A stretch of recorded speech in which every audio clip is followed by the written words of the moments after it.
Bonjour tout le monde, alors j'espère que vous allez bien, parce que moi, ça va super bien. Aujourd'hui, on va parler de l'Apple Watch série 7. Bon, on va parler un petit peu des nouveautés, voir mon avis général, et outre que ça, on va conclure un petit peu, est-ce que ça vaut la peine d'acheter cette montre ou non, vu les nouveautés de cette année. Donc, bien évidemment, avant de commencer cette vidéo, je t'invite tout simplement à t'abonner si c'est toujours pas fait et d'appuyer sur le bouton cloche pour être notifié à chaque fois que je publie une vidéo.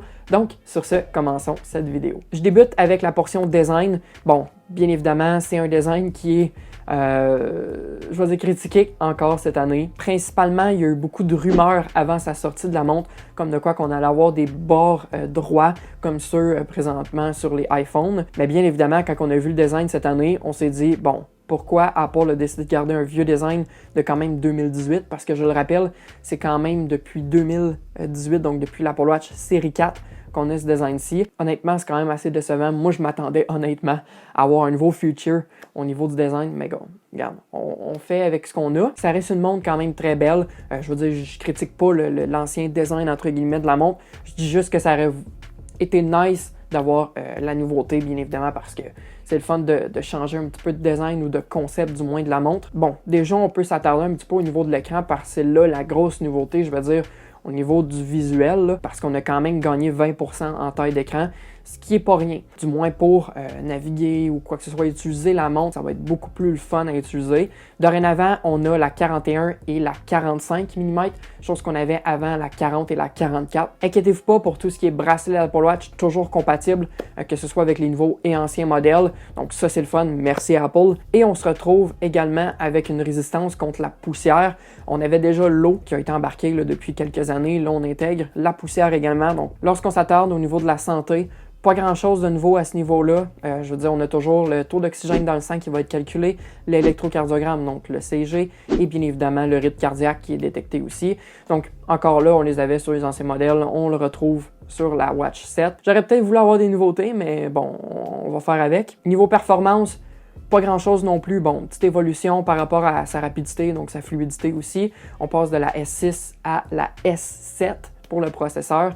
Et pour le stockage, on reste de base avec 32 GB, chose qu'on avait aussi l'année passée. Du côté de l'autonomie, même chose encore pour cette année. On part à 18 heures d'autonomie. Gros max, je veux dire, pour une journée complète, là, honnêtement, c'est dur de durer. Surtout quand vous êtes en Always On Display, qu'on appelle, donc l'écran toujours allumé. Bien évidemment, ça consomme un peu plus. Encore là, Apple a voulu jouer dans la nouveauté à ce niveau-là, c'est-à-dire que l'écran est un peu plus lumineux lorsqu'il est en mode veille comme ça. Ce qui fait qu'au final, on a quelque chose de mieux lorsqu'on a des objets en main, par exemple, et qu'on veut regarder l'heure. C'est un peu plus lumineux. Encore là, moi, honnêtement, c'est une nouveauté que j'en ai rien à battre, là, pour être franc avec vous. Là. Je vois pas comment cette nouveauté-là peut faire en sorte qu'on va acheter la montre. Là. Honnêtement, je vois pas comment. Et la montre, bien évidemment, se découle en 3 matériaux. Donc, on a la version aluminium, la version acier inoxydable et la version titane. C'est plus au niveau des couleurs que ça change parce qu'au niveau de l'aluminium, on a beaucoup de choix de couleurs. Là, j'ai mon iPad qui est juste sur le côté, donc je vais pouvoir vous les dire. On a le minuit, le comète, le vert, le bleu et le rouge. Et pour ce qui est de l'acier inoxydable, on a le graphite, donc une couleur un peu plus pâle qu'à l'année passée. On a également le argent et le or. Et finalement, pour la couleur en titane, on a le noir et l'argent. Donc, plus de choix de couleurs, un petit peu différent par rapport aux années passées. Moi, personnellement, je ne suis pas tant fan des couleurs au niveau de l'aluminium. Je trouve qu'au niveau de l'acier inoxydable, les couleurs sont vraiment mieux. Mais encore là, c'est un choix personnel. Et pour ce qui est des prix, bien évidemment, on part à 529 $, donc même prix que l'année passée. On est stable encore avec Apple au niveau des prix. J'espère qu'on va rester comme ça parce qu'Apple sont forts pour monter les prix, surtout avec les téléphones ou leurs accessoires. Donc, prions pour rester l'année prochaine également sur les mêmes types de prix. Je voulais bien évidemment terminer cette vidéo avec mon avis général. Est-ce que ça vaut la peine finalement d'acheter cette montre? Je vous dirais, si vous avez la version de l'année passée, évidemment que je ne vous la conseille pas, notamment pour la taille d'écran. Outre que ça, il n'y a aucune nouveauté qui justifie vraiment l'achat potentiel de la nouvelle montre. Encore là, si vous avez la série 4 ou la série 5, là, ça devient intéressant, du moins pour avoir le taux d'oxygène dans le sang. Des fois, quand on a le rhume ou qu'on a des symptômes grippaux, ça peut être pratique d'avoir cette fonctionnalité-là, mais je vous le dis tout de suite, commencez pas à vous garrocher sur la nouvelle version.